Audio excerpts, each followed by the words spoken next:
Hey guys, and welcome to a new YouTube series I'm going to be starting today. This is going to be a playthrough of Darkest Dungeon, which was requested from a viewer of mine, Clamchop Gaming, so this one's for you, buddy. We are going to be making a brand new estate. Start campaign. We're going to be doing this on the darkest difficulty, which is the original setting, so it'll probably take a while, and we'll get lots and lots of episodes out of this. We are just going to call this the Unicorn Manor, because why not? It seems like a fitting name, and we'll get right into it. So, Darkest Dungeon is a fantastic game that I have played about like 80 hours of, but I have never finished, and I'm looking forward to throwing this on the YouTube channel and doing a full playthrough of it, including all the expansion packs and all that fun stuff. So we're going to jump right now onto the old road, the starting quest.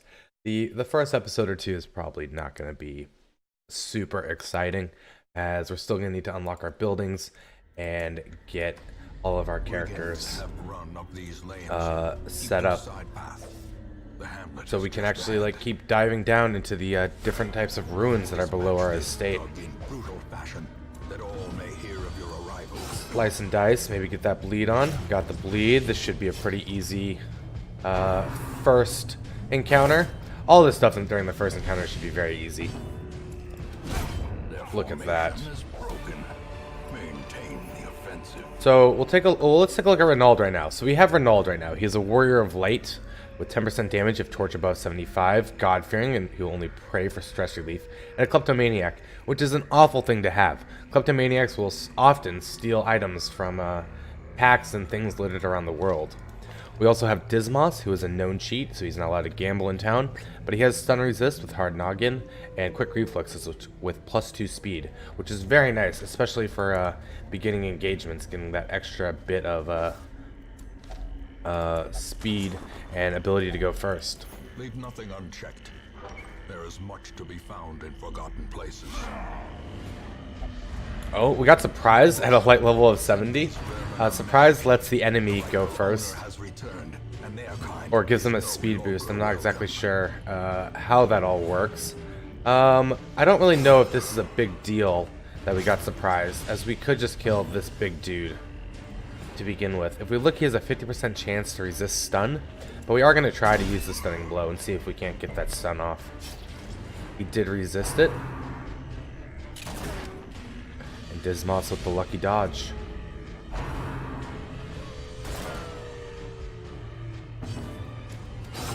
We'll keep opening him up, getting these bleeds on, so he's going to take 4 more damage on his next turn. Sadly, he's going to be left with 1 HP, but the bleed will kill him on the follow-up turn. So now we can start working on the backline dude. I don't know if we have a way to clear corpses currently, but we'll take a look. So this is tracking shot, bypasses stealth, de-stealth. Yeah, we're just going to move back. And then we're going to use Bulwark of Faith, as we can't actually hit this backline guy right now. If you kill a guy with bleeds, they do not leave a corpse behind. So that way he moved him into a position that we can work with very easily.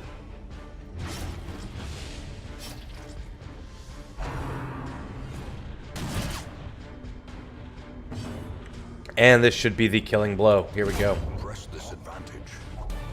Alright. So we are going to keep exploring real quick, because there's a chest here. This is a bandit trap chest. Honestly, it doesn't really matter if we open it or not, as we are leaving right after. So if we got something like blight or a negative debuff, wouldn't really have been the end of the world. Both Renauld and Dismas have been promoted to level 1, and Renauld has gained Clumsy and Hard Noggin. Clumsy is going to reduce his dodge by 5, but Hard Noggin just gives him additional stun resistance. Dismas has got Resilient for 10% stress heal received, which is pretty good.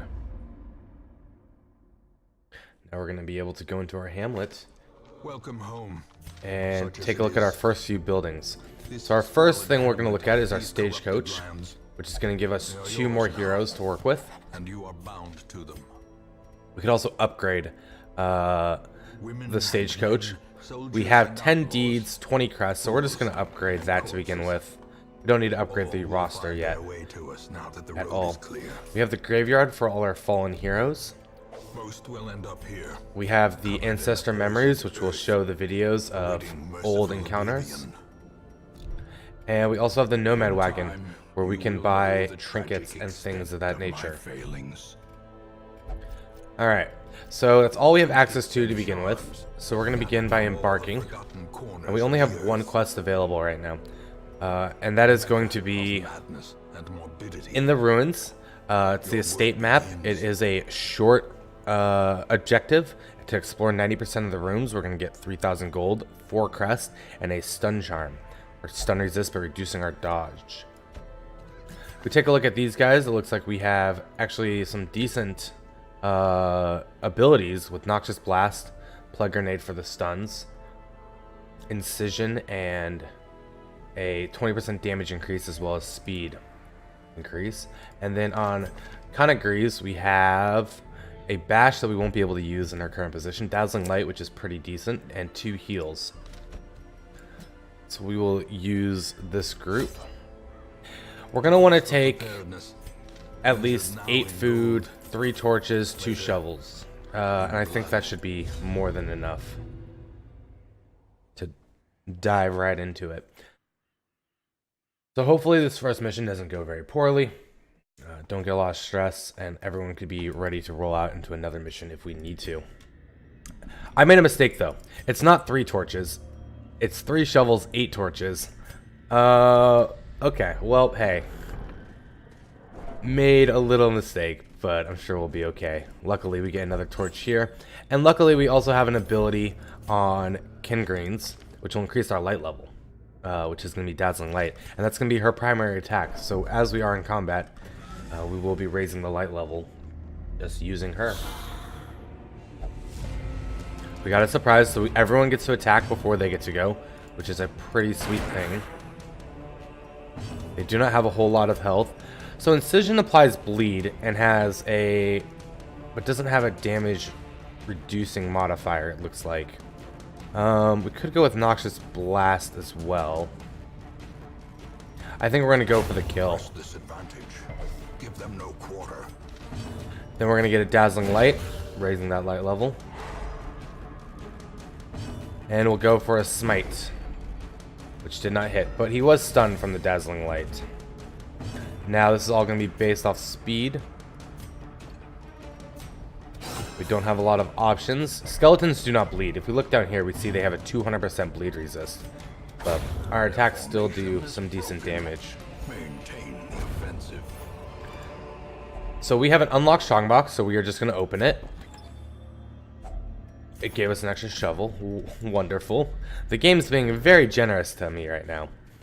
And now we've run into our first roadblock, the rubble that we use the shovel to clear. If we don't use the shovel, we take a, I believe, 20 stress on each character, which, you know, you got to keep those stress levels low if you can. Let's begin work on the Cultist Acolyte. If that blight sticks, he dies. Yes, he dies from the dot. Wonderful. Dazzling Light missed, but did raise our light level. And we could go with a Stunning Blow as well, just so he doesn't get a turn.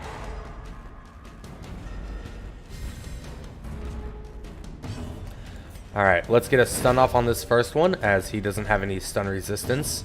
If you stun an enemy, the next turn they get 50% stun resist.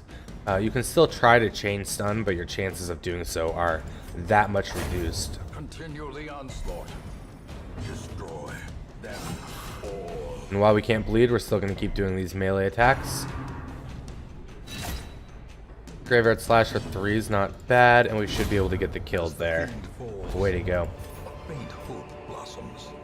So if you're interested in having a character in this campaign, feel free to comment down below and request a specific character if you want, or if you just want your name in there, just comment down below and be like, hey, make me a character, and I'd be more than happy to throw some of you guys in here. But yeah, if you have a class you'd like, that you want me to look out for, or anything of that nature, that's probably the best way to probably have a chance of getting character in here is requesting one of the guys like, but we're not going to give up Renauld and Dismoth. So let's just be clear with that. They are the starting two. They're I think they're worthy of keeping their own name, especially, I mean, let's be real. Our kleptomaniac is not going to be in combat very often. I don't want him stealing all the good stuff.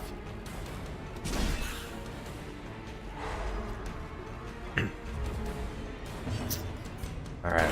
Confidence surges as the enemy crumbles. So we have one stunned, one still up. We might be able to get a stun off on this guy. Only 25% resist, but he did resist. Let's go for a Noxious Blast. Devastating blow. Get those dots rolling. So he has 3 HP left effectively. And now he will die on his next turn. Great is Wonderful. the weapon that cuts on its own.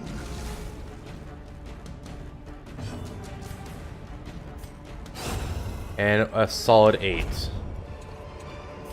Alright, so here we have a Holy Fountain, But a victory nonetheless. which I think if we use can remove a negative effect. I'm not 100% sure. No, we got the Revigoration.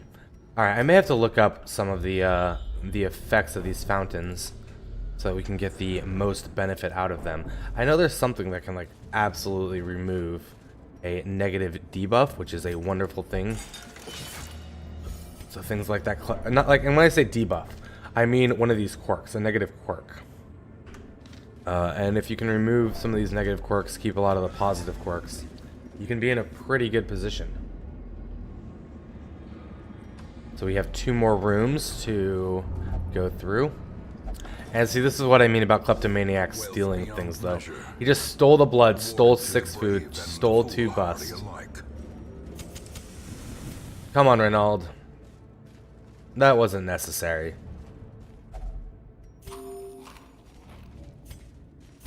Eat some food. Nothing in here as well? Well, I gotta assume that there's one more encounter in this final room. Maybe one along the way as well. Another shovel to use. Happy we brought several. The light level is very low. But we don't have. We do have one more torch we could use. Probably should have used that before coming in here to not get surprised. So we're not in the most ideal situation.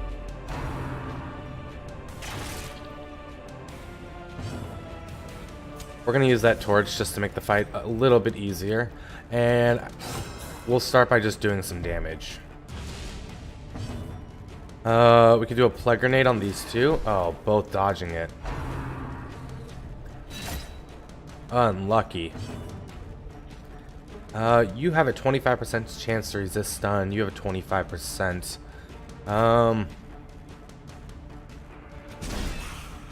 Let's do it on the guy who hasn't gone yet. And then let's get a Dazzling Light on the Goblet Bone Quarter.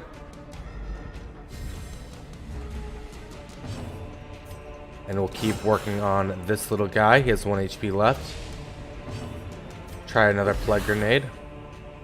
Both landing, both blighted. Wonderful. So this guy will die on his following turn. This guy has a little bit more HP left that we'll need to worry about. And we'll get a Dazzling Light on him. Actually, that was a mistake. He would have died on his next turn. I was too tempted. Zealous Accusations, though, giving us another kill. Wonderful dodge.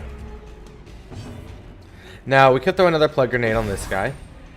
But he's still going to have 1 HP left. Sadly. And we'll be able to get the kill, though, on the Bone Defender.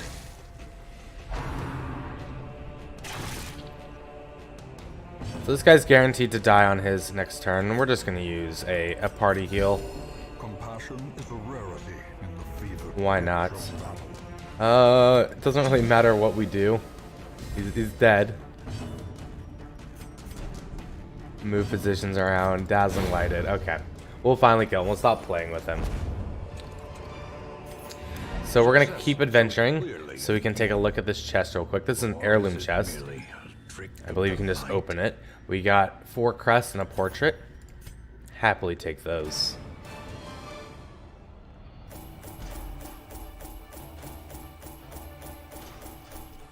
So we came out with almost 3,000 gold, 3,000 for the reward, 4 crest, a stun charm, 2 more bust, 4 more crest, and 1 more portrait. Not a bad first mission. We also got a level up on Kurchi and Kanagres. Those are the 2 characters. If you guys are interested, let me know if you want one of them, and I'll hook you up. So Corky has gotten Bloodthirsty, fascinated with injury, wounds, and torture. And Kanagres has got Eldritch, additional damage and reduced stress versus Eldritch. Those can be very nice things to have. Our family name once so well regarded. So that's where we're going to end this first episode. Hope you guys are enjoying this. And we'll continue with pretty much a dungeon per episode with this series for the next while. Hope you guys have a fantastic day, and I'll catch you on the next one.